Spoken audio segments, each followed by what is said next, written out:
Vamos a orar. Señor, gracias te damos. En este día que tú preparaste para predicar tu palabra, para que tu palabra sea enseñada, desmenuzada y que llegue a nuestra alma, a lo más profundo de nuestro ser, Señor. Y podamos ser aquel que tú has dicho que puedes ser libre, porque tu verdad nos hace libre. Gracias en el nombre de Jesús. Amén. Seguimos con la serie Conceptos Bíblicos Fundamentales, o sea, los basamentos del cristianismo, de nuestra fe. ¿Por qué usted está creyendo? ¿Por qué está aquí?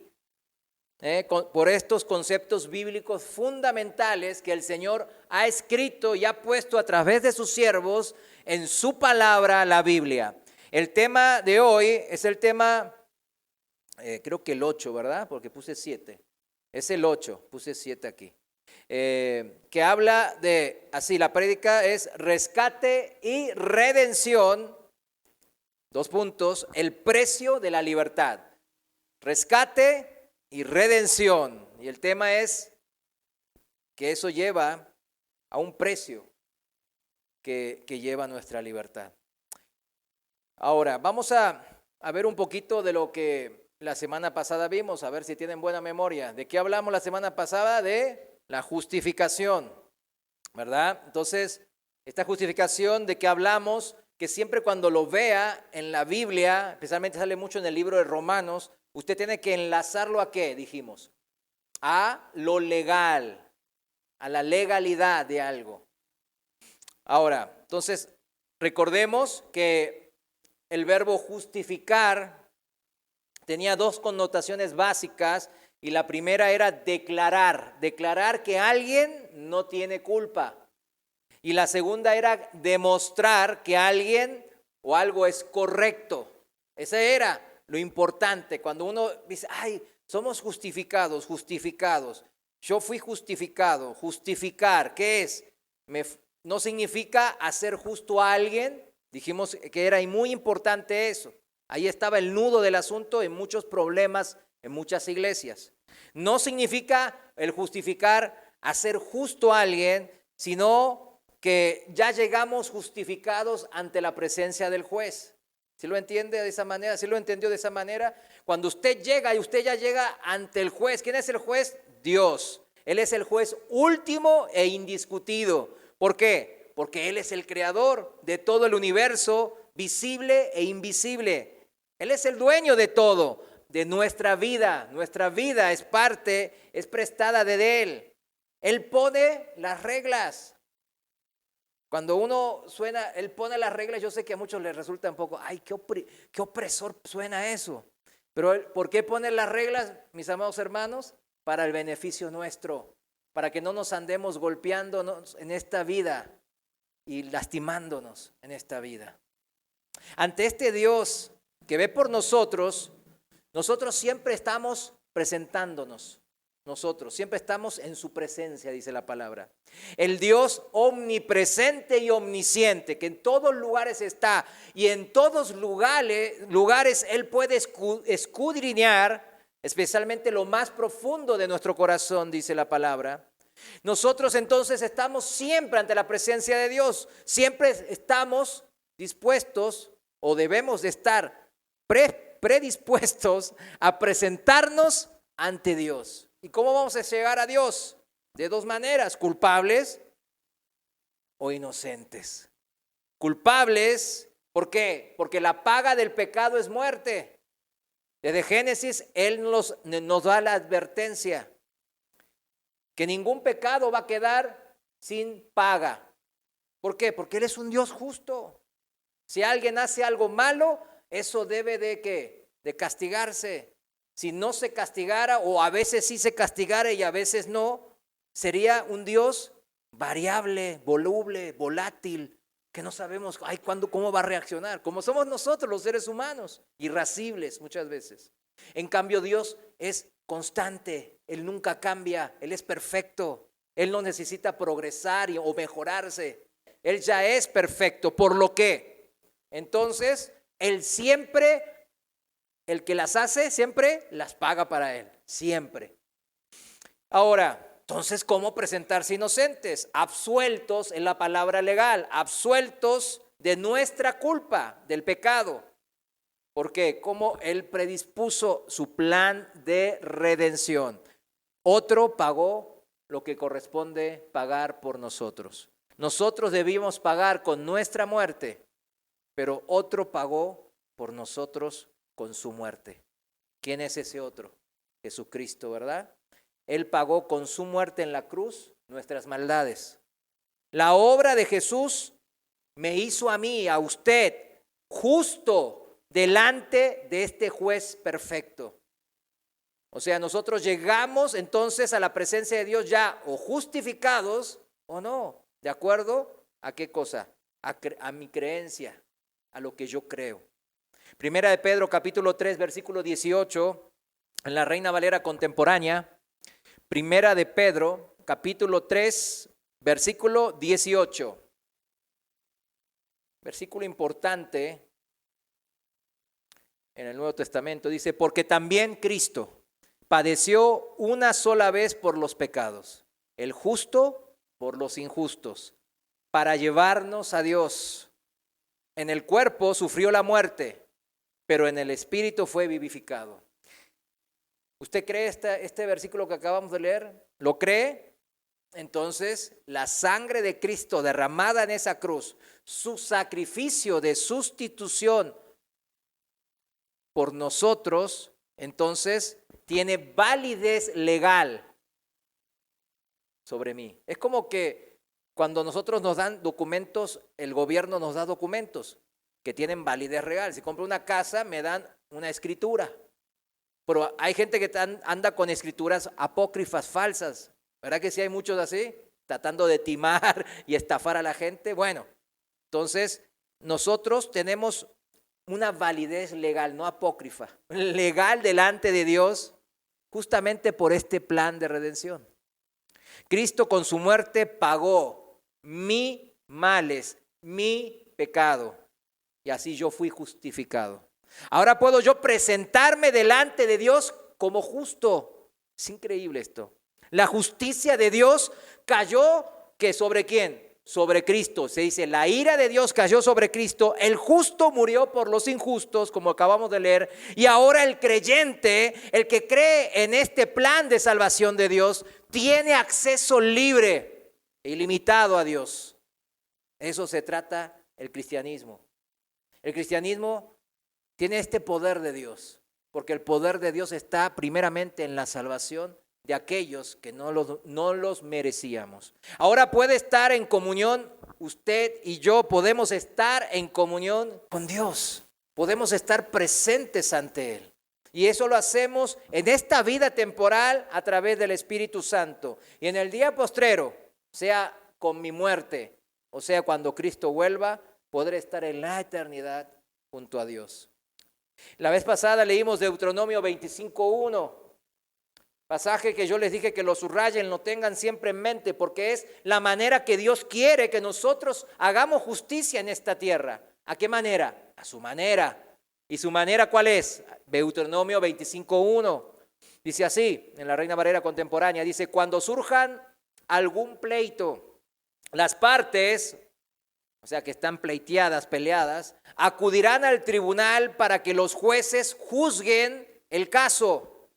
¿Quiénes va a juzgar el caso? Los jueces, el tribunal, y absuelvan al inocente y condenen al culpable. Si alguien tiene culpa, tiene que ser condenado.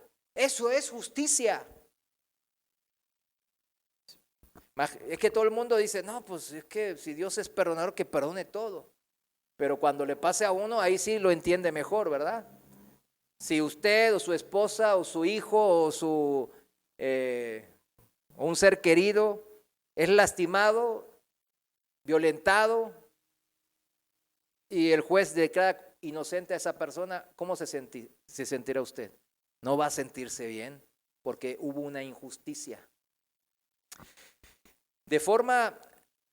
Tenemos que entender esta es la manera de Dios y es la única manera correcta, condenar al culpable. que no significa, dijimos, convertirlo en culpable. El juez no lo convierte en culpable ¿a quién? Al que ya viene al estrado a ver ante la presencia del juez. Él, al decirle, usted es culpable, no lo está convirtiendo en culpable. Él ya era culpable. Sino le está declarando, como la definición de justificar, declarándole nomás culpable. Está haciendo el bien de hacer justicia al juez. De forma similar, cuando dice absolver, o sea, justificar al justo, significa que si se llega a demostrar que un hombre se ha comportado de una manera justa, correcta, debe ser declarado ¿de qué manera? No culpable, porque no hizo mal. Cristo, el que vivió una vida perfecta, el que pagó con su vida nuestros pecados en la cruz, Él es el que nos justifica. Yo nomás voy a ser declarado ante la presencia de Dios justo o culpable. Pero mi fe es la que se aferra a la acción de Cristo, que me justifica. ¿Sí se entiende? La justificación viene por la acción de Cristo, que yo me aferro por mi fe. Pero ante Dios es o creo o no. Si creo, la sangre de Cristo me cubre y soy justo.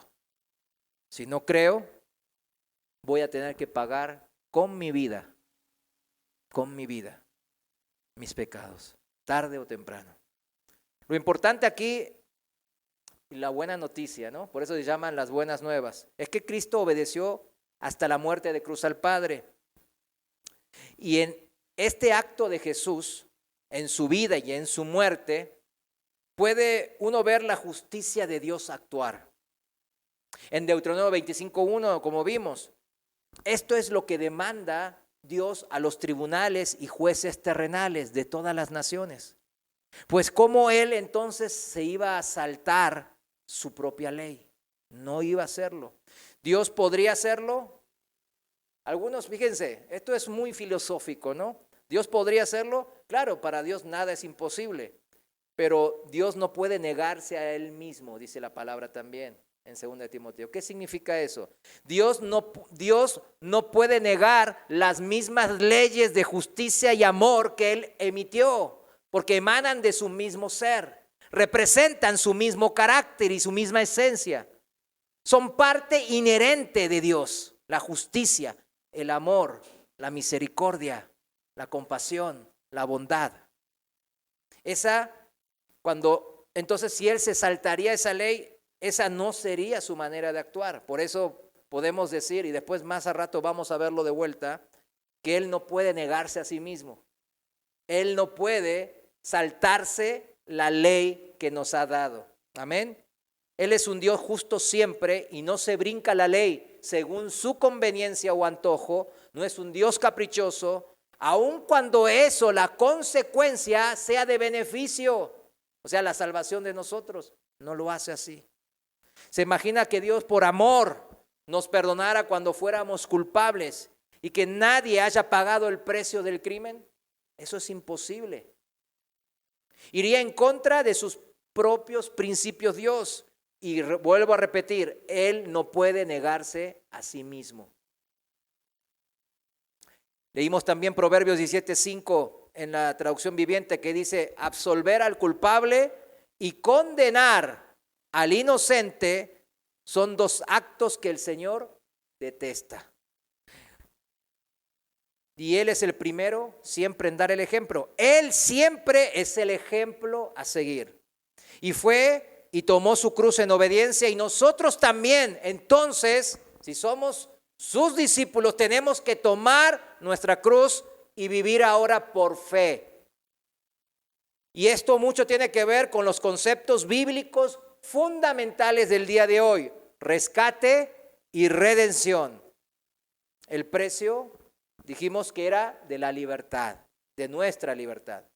Hoy investigaremos estos dos términos, rescate y redención, dos términos cruciales, mis hermanos, en el Nuevo Testamento. En su sentido literal, rescate y redención, ¿no? Son de un uso común en el antiguo mundo, como ahora también lo siguen siendo. La gente en aquellos tiempos también era secuestrada. Bueno, ahorita, por ejemplo, en México decimos los secuestros están a la orden del día. Pero en esos tiempos también era secuestrada y se exigía un rescate. Su familia y amigos, entonces cuando uno es secuestrado y exigen un rescate, un pago de un rescate, pues ¿qué hace? Pues empieza ¿a qué? A negociar, ¿verdad? La liberación de su amigo o de su familiar. Los terroristas, bueno, modernos, por así llamarlos, vamos, un ejemplo de que secuestran un avión, por ejemplo, y amenazan con matar a los pasajeros que ahí se encuentran. O que van a explotar el avión si no atienden a sus demandas. Entonces, puede ser que no pidan dinero. Puede ser que estos terroristas exijan la liberación de sus compañeros terroristas que están capturados por el gobierno en la cárcel. En ese caso también utilizamos nosotros palabra para rescate, ¿no? Como precio y costo. Estamos hablando en precios y costos, el término de rescate, ¿no? Pero ahora en un sentido metafórico. Y decimos que la liberación de los terroristas es el precio que el gobierno tendría que pagar para rescatar de la muerte a la gente que está en el avión secuestrado. A menos de que quieran arriesgarse, ¿verdad? A recuperarlo en una acción tipo de militar. Pero es importante que nos fijemos aquí que solo la palabra rescatar tiene que ver con un precio y un costo, pero no siempre tiene que ver en el sentido literal del dinero. Ahí, ese es el punto, ¿eh?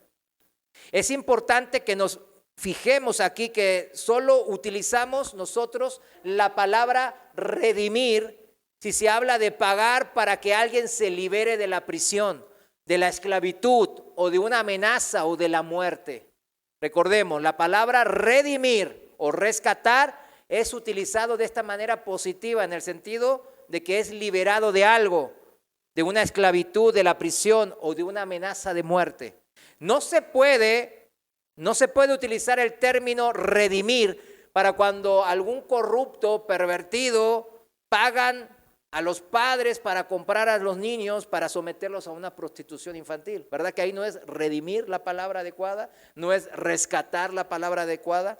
¿Por qué? Porque las están comprando ¿para qué? No para liberarlas, sino ¿para qué? Para esclavizarlas. O sea, así no se utiliza la palabra redimir ni rescatar. La palabra redimir y rescatar en el Nuevo Testamento se utiliza siempre en el sentido positivo de liberar, de hacer libres, de dar libertad o de sacarlos de una amenaza inminente o de la muerte.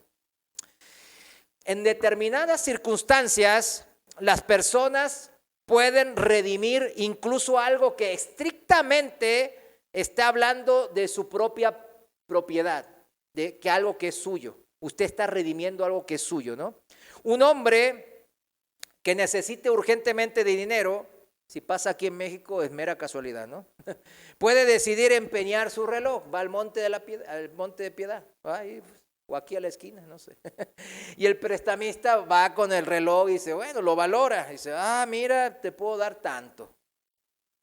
Pero el reloj ese no se convierte de manera inmediata en la propiedad del que le prestó el dinero. ¿Verdad que no? No.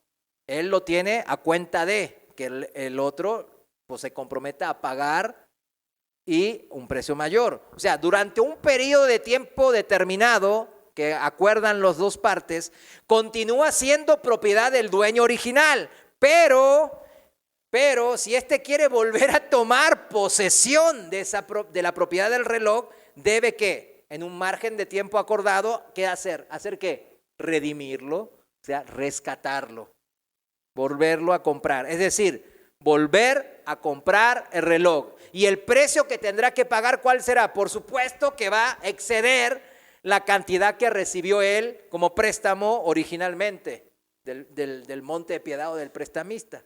¿Sí entienden esa lógica, no? Bueno, en el lenguaje de cada día, por tanto, las palabras rescate y redención Ese punto yo creo que se lo quede porque después lo vamos a desarrollar más, ¿no? Vemos que las palabras en el día a día rescate y redención conllevan diversas connotaciones ligeramente diferentes. Unas que son literales y otras que son metafóricas. O sea, dijimos que las literales es, lo rescaté y pagué un precio, tuvo un costo de agarrar. O sea, pagué un activo, dinero, para poder rescatarlo, como recién vimos en el ejemplo. Quería mi reloj de vuelta, yo quiero, pero tuve una urgencia y lo tuve que empeñar. Entonces, a pagar ese rescate, ¿no? En dinero, es literal. Pero también hay metafóricas, de la manera que muchas veces ocurre en la Biblia, especialmente en el Nuevo Testamento. Aquí en el contexto teológico, vamos a llamarlo, los términos muchas veces se utilizan en un sentido metafórico, especialmente estos términos de rescatar y redimir. No se piensa siempre en una transacción monetaria, como vimos en el ejemplo del empeñar el reloj. Vayamos a Primera de Pedro capítulo 1, versículo 18, en la Reina Valera contemporánea. Primera de Pedro capítulo 1, versículo 18. Y dice así la palabra de Dios: ustedes saben que fueron rescatados de una vida sin sentido. ¿Cuántos fuimos rescatados de una vida sin sentido? Amén. La cual heredaron de sus padres.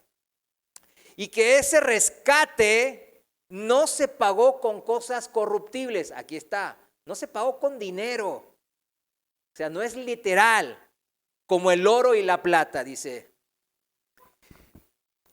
En el uso que hace del término la Biblia, del rescate, surgen estos temas. Vamos a dividirlos. Número 1. Dejamos bien en claro entonces que la Biblia muchas veces habla en forma metafórica y que estos rescates no es siempre de monetarios, de cosas corruptibles como el oro, la plata o el dinero o algún activo. No, tiene que ver con algo espiritual. Número 1, el comprar. Son conceptos que nos van a servir para ayudar a entender este concepto. El comprar, número 1, el comprar o volver a comprar a las personas liberándolas de la deuda, de la esclavitud, de la prisión o de la amenaza o castigo de muerte. Cuando en la Biblia aparece el término son rescatados, son redimidos, el primer término que a usted se le tiene que venir a la cabeza es este: comprar o volver a comprar a las personas liberándola de la deuda o de la esclavitud, de la prisión o de la amenaza de castigo de muerte. Ese es el primer, cuando usted, redimir, rescatar. De ahí lo tiene que llevar. Número 2, siempre es de Dios o de Cristo de quienes se habla como los que efectúan la compra o el rescate.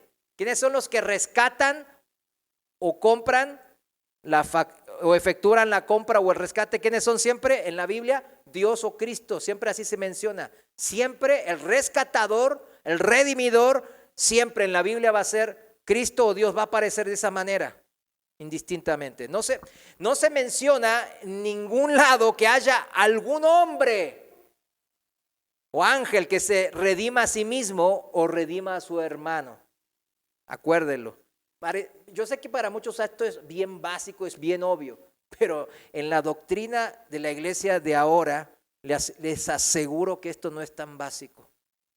Tristemente no es tan básico, porque muchos endiosan a muchas personas, a muchos predicadores, pseudoapóstoles, etcétera, etcétera, y piensan que por medio de ellos pueden lograr. De hecho, en la tradicional así le hacen, si se fijan. Por eso no es tan obvio que nosotros tengamos ese entendimiento. Démosle gracias a Dios. Número 3, se debe de pagar un precio o rescate. Ya lo dijimos al principio. Se paga un precio o rescate. No es que voy a pagar y siempre, no, me salió gratis. No hay eso. Y aquí de nuevo, solo de Dios o de Cristo se dice que pagan el precio, o que acarrean con el costo de rescate. ¿Solo de quién? De Dios o de Cristo, dice la Biblia. A las personas no se les pide ni se les permite que contribuyan de manera alguna a aportar algo al precio que hay que pagar por su redención. En la Biblia en ningún lado dice que por su salvación, por su redención, por ser redimidos, rescatados, usted tenga que aportar algo, hacer algo. ¿Sí lo entiende? Esto contrasta con muchas religiones en las que se les pide a la gente que consiga su salvación por medio de su propio esfuerzo o sufrimiento, e incluso por medio del pago de un dinero, una ofrenda. Eso no es bíblico, no es un concepto bíblico. Y entiéndanlo, yo sé que aquí, gracias a Dios, tenemos ese entendimiento fundamental de estos principios. Pero yo creo que quede bien claro que esto no genere ningún atisbo de duda, mis hermanos. En ningún lado sale eso. A ninguna persona se le pide que haga algo para ser redimido, una salvación. No. Cuando los sacerdotes y los mercaderes del templo ahí en Jerusalén le transmitieron a la gente la impresión de que podían y debían pagar por la salvación, ¿Cristo qué hizo? Los echó a patadas. Hizo un azote de cuerdas, dice en Juan, para los que anotan, es Juan capítulo 2, versículo 13 al 16. Capítulo 2, del 13 al 16. Dice que Jesús hizo un azote de cuerdas. ¿Y qué hizo? Saquen esto de aquí, dijo. O sea, todos los animales y cosas que estaban transaccionando, ¿no? Parecía que estaba el monte de piedad ahí en el templo, ¿verdad? Saquen esto de aquí, dijo Jesús, y no conviertan la casa de mi Padre en un mercado. Esa es la manera, porque no hay nada que podamos hacer que nos pueda redimir. Recuerden, las buenas obras es un fruto. No es la causa, sino consecuencia. O sea, el caballo va adelante de la carroza no va adelante del caballo. ¿Lo entiende? Amén. Con eso se aventaja también, se aventaja. 4.4. ¿De qué habla la Biblia cuando se habla de redimir y redención? El propósito de la redención siempre es llevar a las personas ¿a qué? A la libertad. ¿Cuál es el propósito de la redención, de ser redimidos, que aparece en la Biblia? Siempre es la libertad. Y enriquecerlas a las personas con dinero, no, con una herencia eterna. Algunos cuando dije enriquecerlas se les paró la oreja. Órale, amén y aleluya al evangelio de la prosperidad, dijeron. No, enriquecerlas con una herencia eterna, mis hermanos. Porque nuestra vista y nuestra esperanza está en lo eternal, en lo espiritual, en las cosas de arriba, en lo de Dios. Claro, después viene lo demás, las añadiduras. Pero recuerden, ¿cuál es el propósito de ser redimidos? ¿Para hacerme millonario? No, es mi libertad. Es mi libertad. Y ahora vamos a ver de qué libertad se trata. Pero es mi libertad. Todo sistema, usted va a una iglesia o a una congregación X o un grupo de cristianos y usted se siente subyugado. Por ejemplo, vienen aquí y yo les digo, hermano, si usted no asiste, usted morirá en el infierno. Que es verdad, por ahí, ¿no? Porque si es inconstante, no es que el no asistir lo lleve al infierno, sino que está demostrando, ¿no?, lo que tiene en el corazón. Pero yo le digo, y tiene que venir. ¿Y cuánta ofrenda dio el otro día? ¿Tampoco? No. Mínimo de billete de 1,000, Para algo están los billetes grandes, para ofrendarlos. Entonces, yo empiezo a hablar de esa manera. ¿Usted cómo va a sentir? Ay, ¿qué onda? Se va a sentir agredido, oprimido. ¿Sí o no? Eso no es un sistema, no es el propósito de la redención, de las buenas nuevas de salvación, no es el evangelio. Claro que aquí se les dice palabras de consejo, palabra de Dios, porque la palabra de Dios es un consejo en sí, de consejo, de advertencia, de cómo hacerle aquí y allá en todos los aspectos de la vida. Y principal y primordialmente en el aspecto de mi alma y de mi espíritu. El propósito de la redención entonces es llevarnos a la libertad y enriquecernos con una herencia eterna. Pequeño punto. ¿Quién es el rescatado? Yo, muy bien. Todos nosotros somos los rescatados. Los seres humanos somos el objeto u objetivo del rescate de Dios. ¿Cuál es el precio del rescate? ¿Cuál es el precio? El costo del rescate. La muerte, ¿verdad? La muerte es el costo y el precio del rescate. Y solo Dios, que es justo, puede pagar por la muerte de otro, mis hermanos. La muerte de un injusto no puede pagar la muerte del otro injusto. Por eso Dios tuvo que hacerse hombre y no pecó, siendo hombre, aunque fue tentado con las mismas tentaciones que nosotros sufrimos como hombres. Todo eso lo hizo ¿para qué? Para pagar el rescate. O sea, pónganselo a pensar, mis hermanos, el evangelio. No más, ay, qué bonito, las palabras, la alabanza y todo lo puedo en Cristo y me fortalece y hay que seguir adelante. No, póngase a pensar qué hizo Cristo por usted. Póngaselo a pensar. ¿Cómo nos redimió?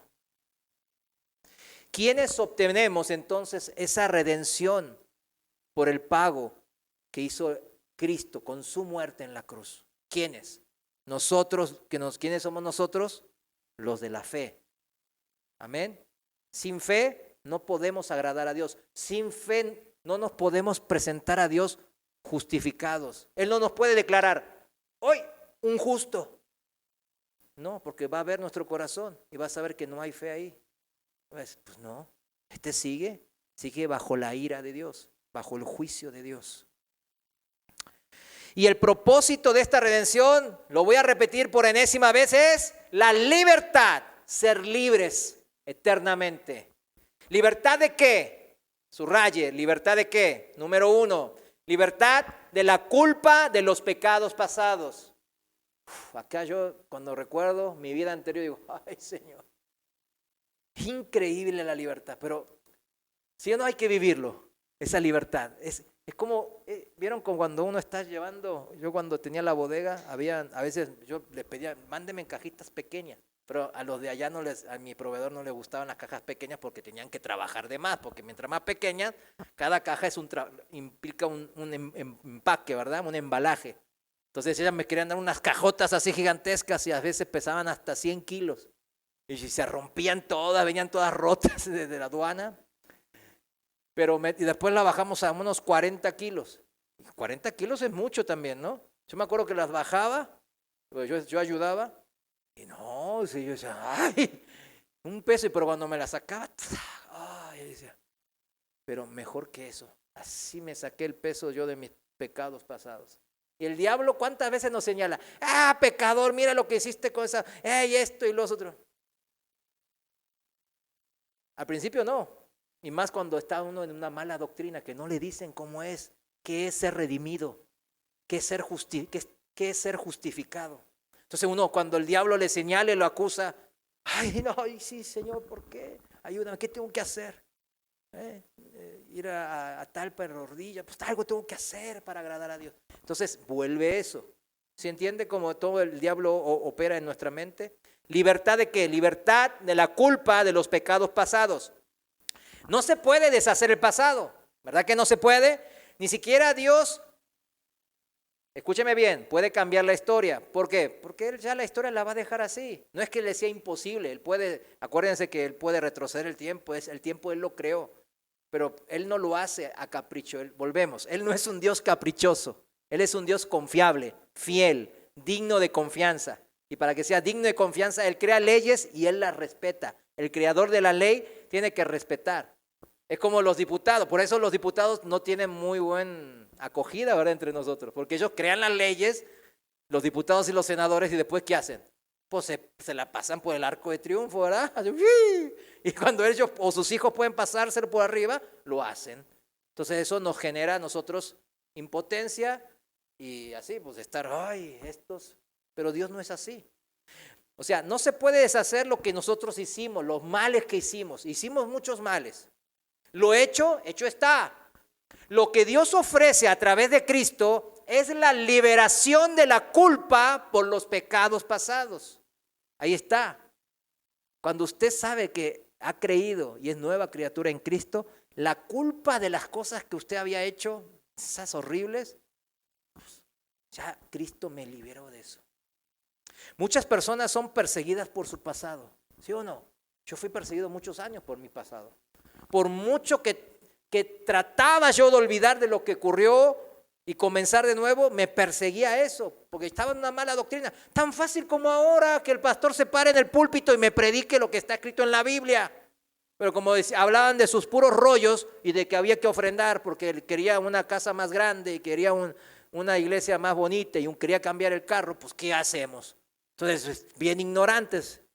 Y me perseguía mi pasado, pero muchos viven de esa manera. Yo conozco un montón de cristianos así, especialmente en esas malas doctrinas. No pueden eliminar la culpa de sus equivocaciones pasadas. Fíjense, y otros con una conciencia que no les funciona bien. ¿Vieron cómo le dice la Biblia? Cauterizada, ¿no? Que está cauterizada la conciencia. Encuentran que pueden apartar de sí su pasado. O sea,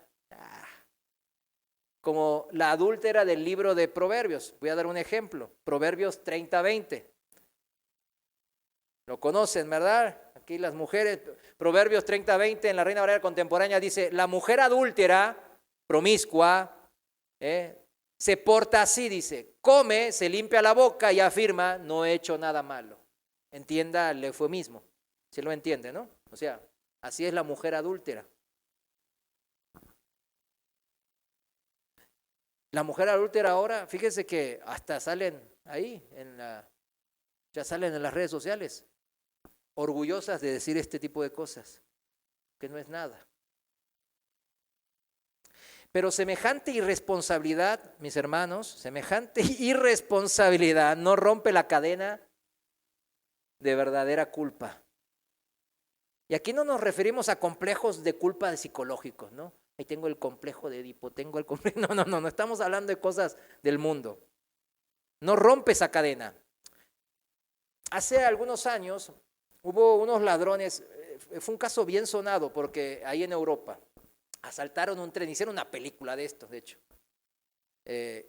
Hirieron de muerte al conductor y se fugaron con un montón de dinero y se fueron a Sudamérica. ¿A dónde? Si no, ¿verdad? En donde sobornaron a las autoridades, cuando no, y no los querían extraditar, porque sabían que estaban en ese país, y no, ahí venían los gobiernos y le regalaban dinero y no los dejaban ahí. Quizás los ladrones no se sentían culpables del crimen, como estaban cauterizadas, como dijimos, ¿verdad? Su conciencia. Pero eso no cambia el hecho de que si ellos ponían un pie en Europa, ¿qué pasaba? Inmediatamente iban a ser perseguidos y encarcelados.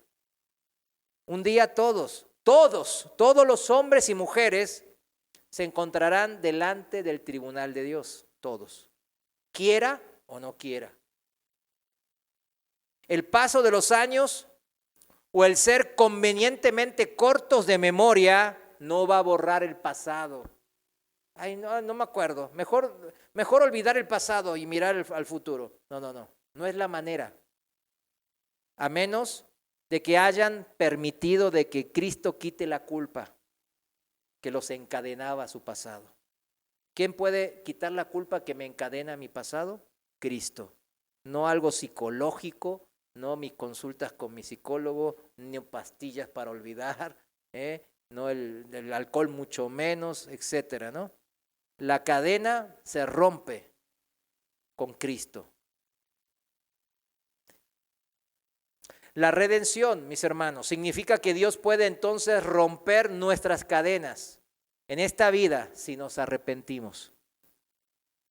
El acto de romper la cadena se denomina perdón. ¿Cómo se denomina el acto de romper esta cadena con mi pasado pecador? Perdón. Soy perdonado. No lo olvide. Fui perdonado. Qué bonito se siente. Hasta se me hizo. Me gusta eso. Hay una alabanza, ¿no? Que dice, fuimos perdonados. soy perdonado. Nunca se lo olvide. Es la manera. Así se denomina el acto de romper nuestra cadena con el pecado pasado. En el griego original, la palabra más frecuente para perdón es aphesis. Significa liberar, descargar. Es una palabra que se utiliza para referir a la liberación de la prisión, al hecho de quitarle la carga a un deudor. Tenía una deuda increíble y alguien vino y me pagó. O estaba en la cárcel por un montón de multas que no tenía dinero para pagar y vino alguien y pagó la fianza. Es una liberación de la esclavitud, significa aphesis. Y el costo de esta liberación es pagado ¿por quién? Dijimos, por Cristo. Efesios 1:7. El costo de esta liberación es pagado por nuestro Señor Jesucristo. En Efesios 1:7, en la Reina Valera contemporánea, dice: en Él, en Cristo, tenemos la redención por medio de su sangre, o sea, de su sacrificio en la cruz. El perdón de los pecados, ahí está, perdón de los pecados, según las riquezas de su gracia. Por tanto, la cadena es quebrada y nunca más se volverá a colocar. Amén, ¿verdad? La redención que Cristo ha pagado es una redención entonces eterna, con consecuencias eternales. No es algo pasajero. Y después, después me van a poner la cadena de vuelta. No quiero. Es eternal. Vayamos a Hebreos capítulo 9, versículo 11 y 12. Hebreos 9, versículos 11 y 12. Seguimos en la Reina Valera contemporánea. Dice así la palabra de Dios: pero Cristo vino ya y es el sumo sacerdote de los bienes venideros, a través del tabernáculo más amplio y más perfecto, el cual no ha sido hecho por los hombres, es decir, que no es de esta creación, y no por medio de la sangre de machos cabríos ni de becerros, sino por medio de su propia sangre. Entró una sola vez y para siempre en el lugar santísimo, y así obtuvo para nosotros la redención. ¿Cuál? Temporal, no, eterna. ¿Cuántas veces? Una vez y para siempre. Él hizo ya el sacrificio y obtuvo para nosotros. ¿Quiénes nosotros aquí? Los de la fe, los que creemos en Jesucristo, en su obra redentora, redimidora. Para nosotros esa redención la hemos recibido sin fecha de caducidad, es eterna. Entonces este es el primer punto, la libertad. La redención y el redimir siempre habla de la libertad de ¿qué? La libertad de la culpa de mis pecados pasados. Primer punto. Segundo punto. La redención en la Biblia, la redimir que hizo Cristo, habla de la libertad de la maldición establecida por la ley de Dios. ¿De qué habla? De la libertad de la maldición, o sea, somos libres de la maldición establecida por la ley. Gálatas capítulo 3, versículo 13. Reina Valera contemporánea. Gálatas 3:13 dice así: Cristo nos redimió de la maldición de la ley y por nosotros se hizo maldición. Porque está escrito: maldito todo el que es colgado en un madero. Y Cristo fue colgado en el madero, en la cruz, por nosotros. Se hizo maldición Él para poder recibir el castigo que nosotros nos merecíamos. La maldición que establece, ¿qué maldición? La establece la ley moral de Dios. Esas palabras de la ley, cuando uno lee los 10 mandamientos en Éxodo 20, no matarás, no mientas, no desees la mujer de otro, no seas adúltero y fornicador, etcétera, etcétera, etcétera. No es una ley que, se me fue, se me pasó. No. Es una ley establecida, una ley espiritual, moral, que estableció Dios. No son palabras vacías de Dios. Es el castigo, la maldición. Es el castigo que debe sufrir toda transgresión de dicha ley.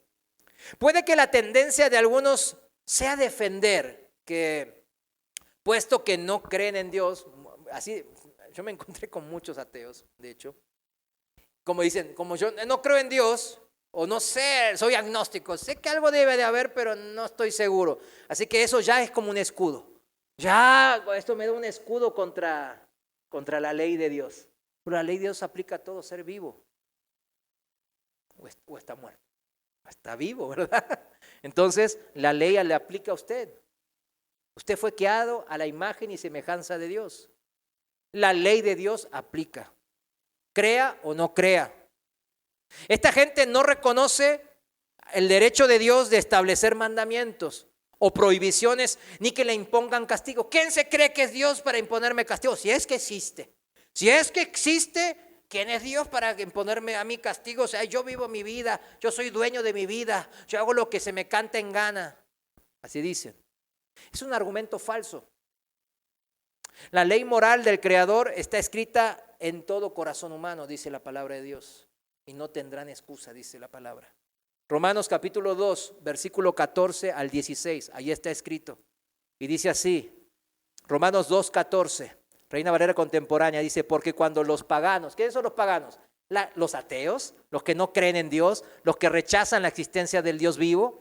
Cuando los paganos, dice, que no tienen ley, o sea, que no saben la Biblia, hacen por naturaleza lo que la ley demanda, son ley para sí mismos, aunque no tengan la ley. Y de esta manera demuestran estos paganos que sin tener la Biblia, sin tener la ley de Dios, hacen las cosas moralmente bien. De esa manera demuestran que llevan la ley escrita en su corazón, cuando pues su propia conciencia da testimonio y sus propios razonamientos los acusan o defenderán. En el día en que Dios juzgará por medio de Jesucristo los secretos de los hombres, conforme a mi evangelio. O sea, sus propios razonamientos que emanan de su conciencia los van a acusar o los van a defender, dice la palabra de Dios. Y es verdad, cuando yo no tenía conocimiento de la palabra de Dios o la tenía muy errónea, siempre estaba mi conciencia que decía, no tomes, no forniques, no hagas esto. ¿Quién era? No era mi mamá. Sí, mi mamá también, ¿verdad? pero no la veía seguido. Pues yo trabajaba, era ya un adulto y estaba por mi cuenta. Pero mi conciencia en ese mismo momento me decía, créalo, está mal, no lo hagas, está mal. Y después de tomar o fornicar o hacer el hecho malo, ¿qué pasaba? Había un cargo de conciencia. La palabra, ¿cómo le llaman? Cargo de conciencia, porque me cargaba mi conciencia, me sentía mal. Uno lo sabe inmediatamente que algo está mal, porque después de realizarlo tiene cargo de conciencia.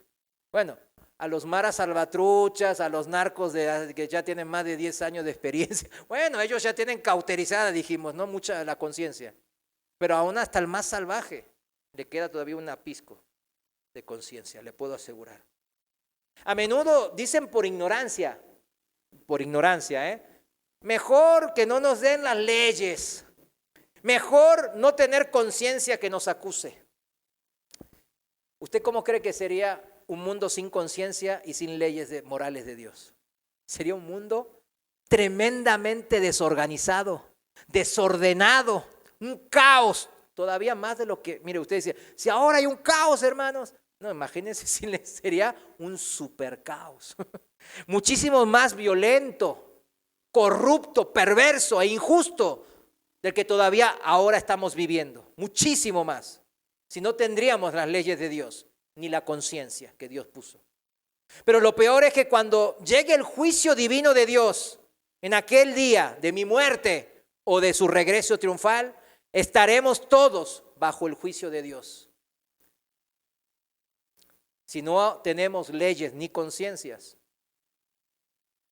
es como quitar todas las alarmas y las señalizaciones de alerta y cuidado. ¿Se imagina? Voy por la carretera y no hay ninguna señalización, de repente me aparece una curva. ¡Ay! No, pues sí. Tremendo sería para los que manejamos en carretera, sería casi una muerte asegurada. Para algo están las señalizaciones, para algo están las alarmas. ¿cuál es la función de la ley y de la conciencia sino de beneficiarnos a nosotros? Cada vez que acusemos a alguien de haber hecho algo malo, cada vez que nos excusamos, porque esto es un delito menor. Ay, no, solamente me robé un caramelillo ahí en el Oxxo. Solamente, fornico una vez por cada mes. Ay, cada vez que, pues no, pues, de repente se me escapa una mala palabra cada 2 por 3. Ahí. No. Cada vez que ponemos eso, nos estamos excusando cuando deberíamos de arrepentirnos. Aunque sea de manera no intencionada, mis hermanos, no podemos poner excusas delante de Dios. La conciencia y la ley moral de Dios no fueron dadas en vano. Nosotros tenemos que dar testimonio de que la ley moral no solo está escrita ahora como cristianos en nuestros corazones, sino que en nuestra autoridad moral. Y la tomamos como algo válido, o sea, como algo verídico, verdadero y de algo importante, porque el que viene esa ley es el más importante. Aquellos que no se arrepienten encontrarán esta ley moral como algo que no les es propio de ellos. Pero yo les digo, cuando Dios puso la conciencia en nuestro corazón, usted ya firmó esa ley moral, ya firmó ese pacto. Abajo de ese contrato, de ese documento, usted va a ver su firma, porque usted es un ser humano.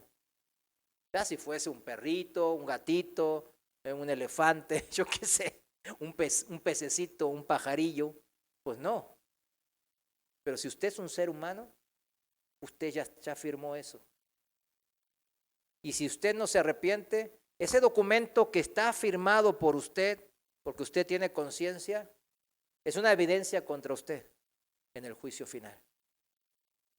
Pero aquellos que se arrepienten, ya nosotros, o sea, Dios mismo nos asegura que ha cancelado este vínculo legal firmado por nosotros. ¿Sí lo entiende? Relacionándolos a lo que vimos de la justificación como concepto legal. ¿Qué hizo Dios mismo? Nos aseguró que ha cancelado a los que nos arrepentimos y creímos. Nos ha cancelado este vínculo legal, documento que firmamos de transgresión, de la ley moral a través de la conciencia. ¿Al qué? Al reconocer nuestra culpa. Este acta que había contra nosotros, dice la palabra, Cristo lo ha clavado ¿en dónde? En la cruz. Me encanta esta poesía que hizo el apóstol Pablo, ¿no? En Filipenses 2. Que el acta que yo había firmado, este documento que yo afirmo que me acusaba, que eres pecador. Cristo lo agarró y lo clavó en la cruz. Así Dios anuncia ante todo el universo que Cristo, por medio de su muerte en la cruz, ha llevado la maldición de la ley para todos aquellos, la ha llevado a la cruz y la ha desechado, ¿verdad? La maldición de la ley para todos aquellos que se arrepienten y confían en Él, de manera que pueden quedar libres. Colosenses 2, 13 al 15, en la Reina Valera contemporánea.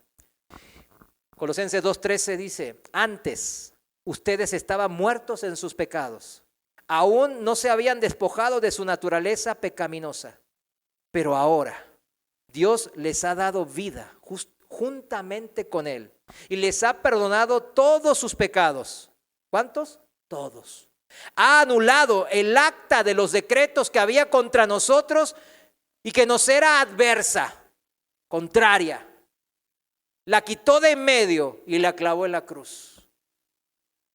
Desarmó además a los poderes y las potestades y los exhibió públicamente al triunfar sobre ellos en la cruz. Amén.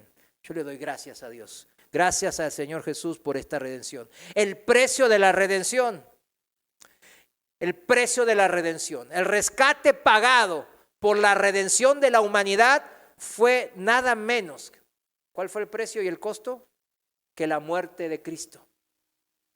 Él mismo declaró enfáticamente que este era el principal propósito de su venida a la tierra.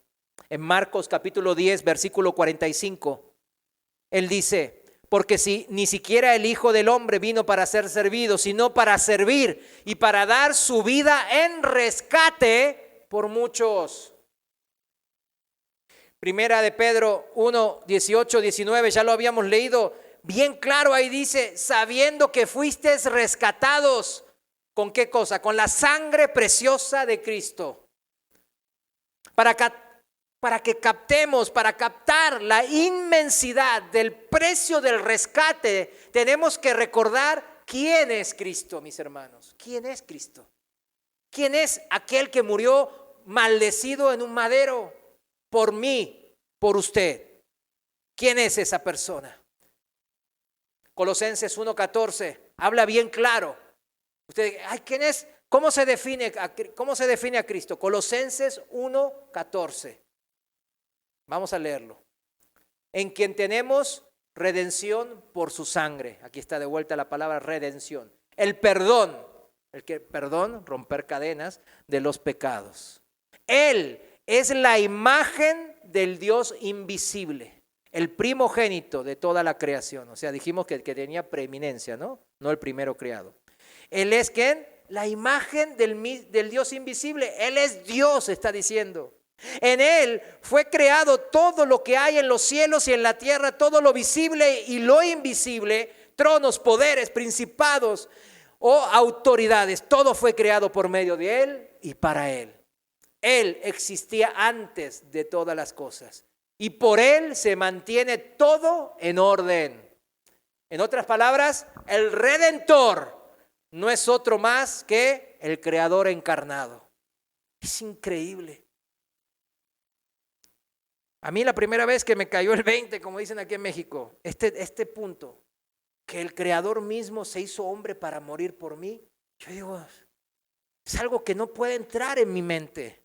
Es algo inconcebible, no lo podía aceptar y me prefería aferrarme a otras doctrinas malas. Pero la gracia de Dios es esta, que Dios se hizo hombre para morir por mis pecados y romper las cadenas y perdonarme. Jesús es tanto Dios como hombre y por eso pudo actuar como mediador entre Dios, o sea, el Padre y el hombre, y darse a sí mismo por rescate de todos. Primera de Timoteo capítulo 2, versículo 5. Primera de Timoteo 2:5, Reina Valera contemporánea, dice: porque hay un solo Dios y un solo mediador entre Dios y los hombres, que es Jesucristo, hombre, el cual se dio a sí mismo en rescate por todos, de los cuales se dio testimonio a su debido tiempo. No es como algunos se imaginan, que Jesús amaba a la humanidad y tuviera que pagar este rescate a algún Dios por ahí, que desagradable para Jesús tenía que persuadirle de que no hiciera daño, que no hiciera caer su ira sobre la raza humana. No, quien pagó el rescate es Dios. Todas las sectas que usted ve minimizan a Jesús y no lo hacen más para hombre que Dios. ¿Se dan cuenta? Lo minimizan. Pero el evangelio es eso: Dios se hizo hombre, se encarnó. Eso es increíble. Y muchos en aquel día van a estar enfrente de Dios. ¿Con qué excusa? Cuando Dios mismo murió por ellos.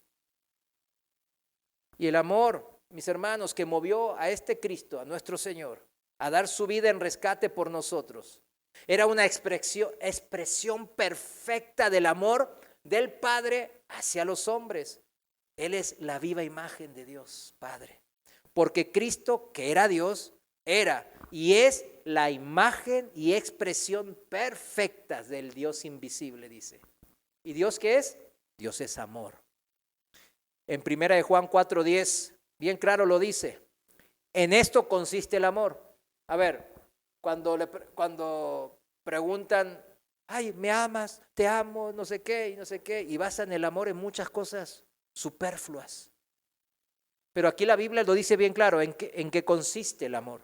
En esto consiste el amor. No es que nosotros hayamos amado a Dios, sino que Él nos amó a nosotros. O sea, y envió a su Hijo en propiciación por nuestros pecados. Eso es amor. Nosotros conocemos el amor en este sacrificio de Dios. ¿Se siente amado, mis hermanos? Porque así Dios les ha amado de esta manera. Vamos cerrando el tema. Pero fíjense, alguien podría decir que en este caso, ¿no? Si Jesús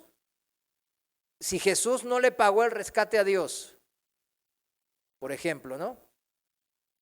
¿A quién se lo pagó? ¿A quién le pagó el rescate? Porque tiene que habérselo pagado a alguien, dice mucha gente. Fíjense cómo se ponen a pensar. Gente que más o menos tiene conocimiento de Dios.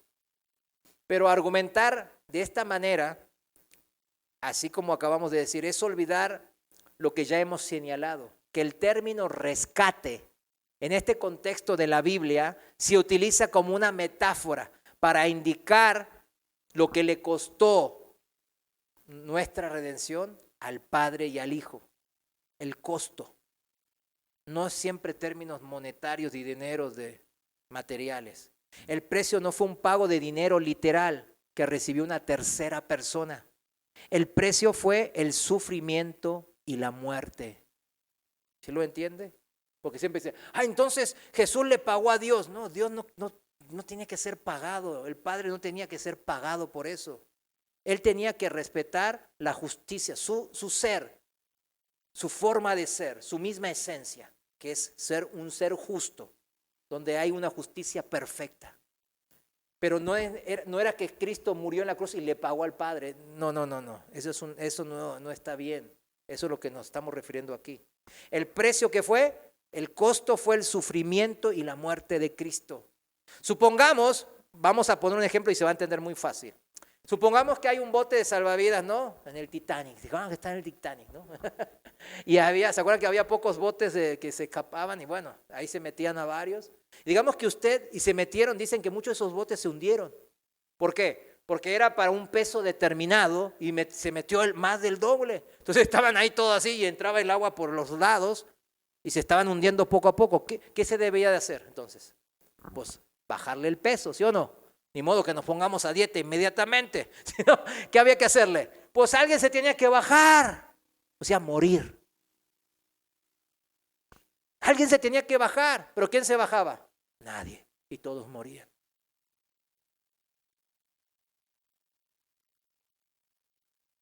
Digamos que uno se baja y se tira al mar, a las aguas heladas. Que él pagó un precio alto, ¿verdad? Para salvar las vidas del resto de los pasajeros. Pero no tendría sentido preguntar a quién le pagó ese precio. ¿Sí lo entiende ahora, verdad? Entonces, ¿a quién le pagó ese precio? No le pagó a nadie. Él dio su vida para que los otros se salvaran. El costo fue la muerte de esa persona para que los otros vivieran. Pero entonces, miren, me estoy desarrollando todas las preguntas que hacen la gente que no conoce de Dios o que está enemistado con Dios. Entonces surge esta otra cuestión. Yo sé que nosotros, la mayoría no, pero surgen estas cuestiones y son válidas y por eso las estamos desmenuzando. La Biblia enseña que todos somos criaturas de Dios y propiedad suya. Amén. Entonces, ¿por qué tiene Dios que pagar un rescate para volver a comprar su propia propiedad? Me lo han preguntado, ¿eh? Dado que nos hemos encadenado a hábitos pecaminosos y hemos caído en manos de Satanás, convirtiéndonos en sus prisioneros. ¿Sí lo entiende? ¿Por qué Dios no se limita entonces a ejercer su poder absoluto? Destruye a Satanás, rompe nuestras cadenas y vuelve a llevar a toda la humanidad hacia Él, a la fuerza, digamos, sin tener que pagar rescate alguno. ¿Por qué no lo hace de esa manera? Yo me lo puse a pensar hace mucho tiempo, cuando apenas empecé a conocer a Dios. ¿Por qué? Y es la pregunta que usted se va a encontrar con la gente que no cree. Si Dios es todopoderoso, ¿por qué no destruye el mal, a los malos? Porque no leíste la Biblia, Hay un día en que lo va a hacer. Pero lo que la Biblia dice es que no estés de ese bando. Ay, pero yo soy bueno. Ahí demuestras que no. Era cuando le dicen, ay, pero yo soy bueno, yo soy de los buenos. Bueno, es que no, por eso mismo. Ya me estás diciendo de que no leíste la Biblia. ¿Por qué entonces el Señor no lo hace? La respuesta es que la cuestión del pecado es una cuestión moral. Esa es la respuesta. ¿Por qué no lo hace Dios de una manera así arbitraria? Yo tengo poder absoluto y se acabó. Arrasa con todos ya de una vez. Porque Él tiene misericordia, que nos está dando tiempo. La respuesta es que la cuestión del pecado es un asunto, una cuestión que moral. Y las cuestiones morales no se pueden hacer a la fuerza. No se puede enmendar las cuestiones morales a la fuerza. Y en este contexto hay determinadas cosas que el Dios Todopoderoso, mire, no es herejía, no puede hacer. Ya lo mencionamos un poquito. No puede hacer cosas, Dios no puede hacer cosas ilógicamente, no puede hacer cosas lógicamente imposibles. Parece un trabalengua, ¿no? ¿Qué no puede hacer Dios? Cosas lógicamente imposibles, como trazar un círculo cuadrado. ¿Se da cuenta? No puede hacerlo. ¿Por qué? Como tampoco puede hacer cosas moralmente injustas. ¿Sí se da cuenta? Él no se contradice. Dice Dios, primera de Tito 1:2 dice, no puede mentir. Para Dios todo es posible, sí puede, sí, claro, pero ¿qué gana con mentir Dios? Dios no puede mentir, dice Tito 1:2. No puede quebrar su propia ley moral. Su ley es la expresión de su propio carácter. Si la negara a la ley, se negaría a sí mismo. Y eso no puede hacerlo. Eso está escrito en 2 de Timoteo 2:13. Él no puede negarse a sí mismo, su misma esencia. ¿Sí lo entendió esto? No existiría esa manera de actuar de Dios. Para Él, la opción de liberarnos de las cadenas de nuestra culpa por medio de un simple acto de poder arbitrario. Yo tengo el poder y así lo voy a hacer, porque si no todos se me van a morir, o porque si no esto. El fin es bueno. Y dicen, pero el medio justifica el fin. No, Dios no es Maquiavelo. ¿Sí se da cuenta? La única forma de hacerlo, fíjense bien, la manera de Dios. La única forma, y dije única, forma de hacerlo era pagar primero el castigo que exigía su ley moral. Y eso lo hizo ¿por qué? Por amor. De ahí el precio, de ahí el sufrimiento. Termino. No me queda mucho tiempo. Dice, ¿libertad para qué? Ahora dicen, ¿libertad para qué? Ya soy libre en Cristo. ¡Oh, qué bueno! Ay, la verdad me hizo libre. ¿Libertad para qué? Y ahí caen muchos cristianos. Hay muchos cristianos, se enfrían su corazón. Su corazón pierde lo que es el amor, su primer amor, dice la palabra. Y hasta apostatan, hasta se alejan de su fe. ¿Libertad para qué? Antes hemos señalado que si se compra a alguien para sujetarlo a esclavitud, como la persona corrupta que compra a los niños para esclavizarlos, no prostituirlos, no. Así no se habla el término redimir o rescatar. Dijimos eso. El precio que se paga no puede denominarse como rescate cuando se utiliza para sujetarlo a esclavitud. Ahora, Cristo ha pagado el rescate para liberar a la gente de la culpa de sus pecados y darles libertad, dijimos. Pero ¿libertad para qué? ¿Para qué? Bien.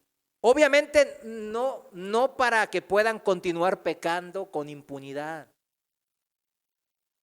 No.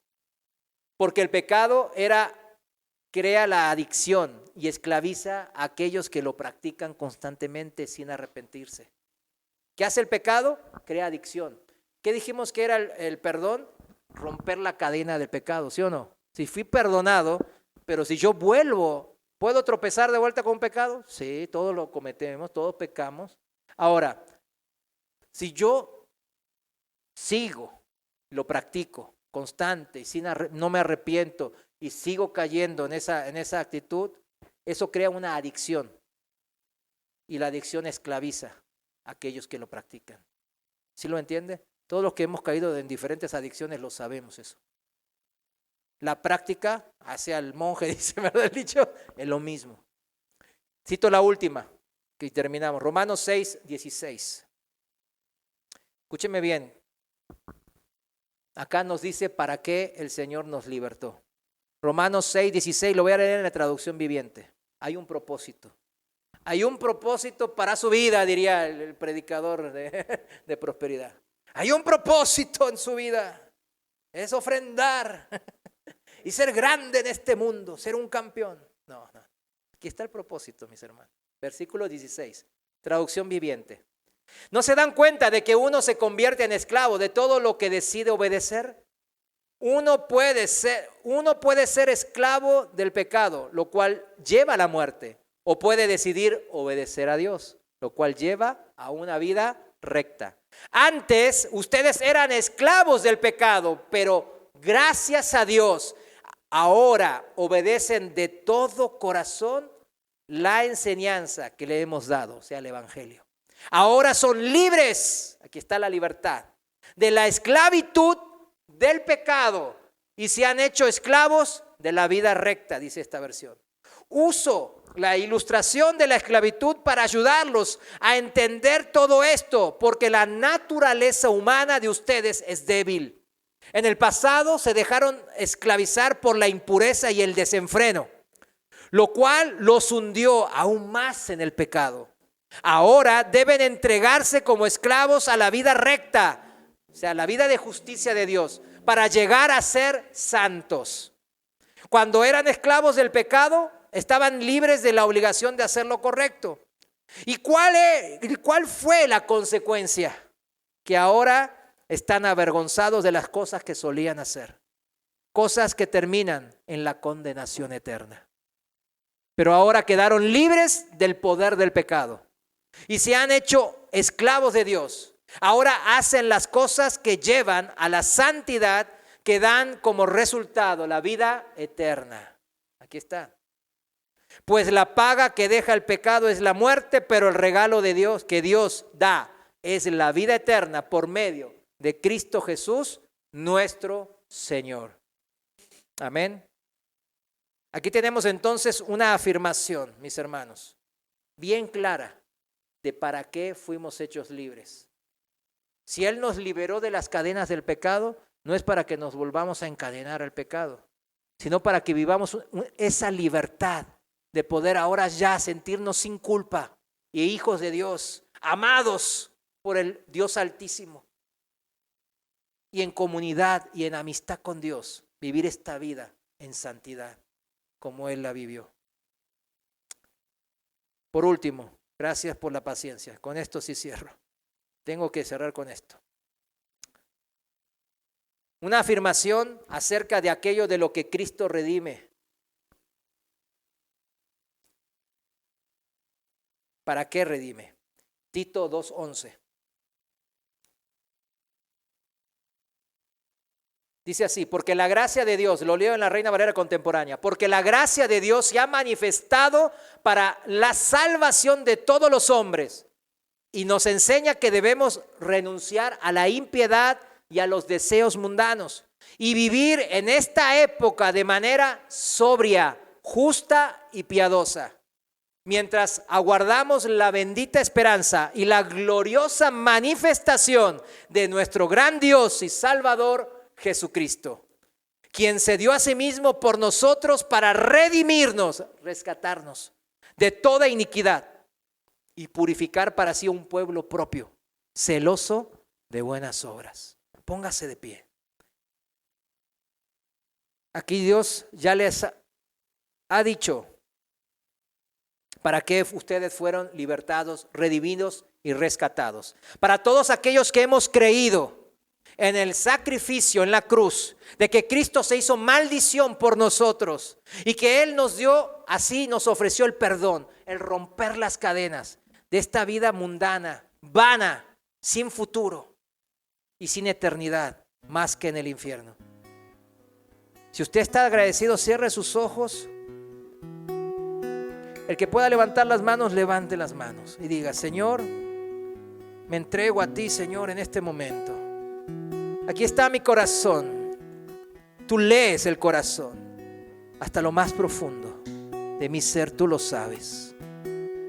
Señor, te doy gracias porque esas cadenas del pecado me fueron quitadas y me has dado perdón. Y ahora me puedo presentar delante tuyo como ahora estoy, mi Dios, con un corazón contrito y humillado, arrepentido y confiado, con plena confianza en que tu sacrificio me redimió, me rescató, pagó todo hasta la eternidad. Te doy gracias por esta libertad en la cual ahora puedo vivir. Gracias, mi Dios, sabiendo que no es una libertad que es temporal. Y como dice la Biblia, ahora soy esclavo tuyo, pero esa esclavitud habla de libertad, libertad del pecado, libertad de las cosas que este mundo me está ofreciendo. Hay libertad y hay gozo y paz en mi corazón. Señor, mira nuestros corazones, Señor. A los que tienen dudas, envía a tu Santo Espíritu para redarguirlos, para aconsejarlos, para rectificar sus vidas, Señor. Oh Señor, aquí estamos. Obra en el nombre de Jesús. Te lo pedimos. Amén. Muchas gracias, mis hermanos. Que Dios les bendiga. Y ahora usted bendiga al hermano.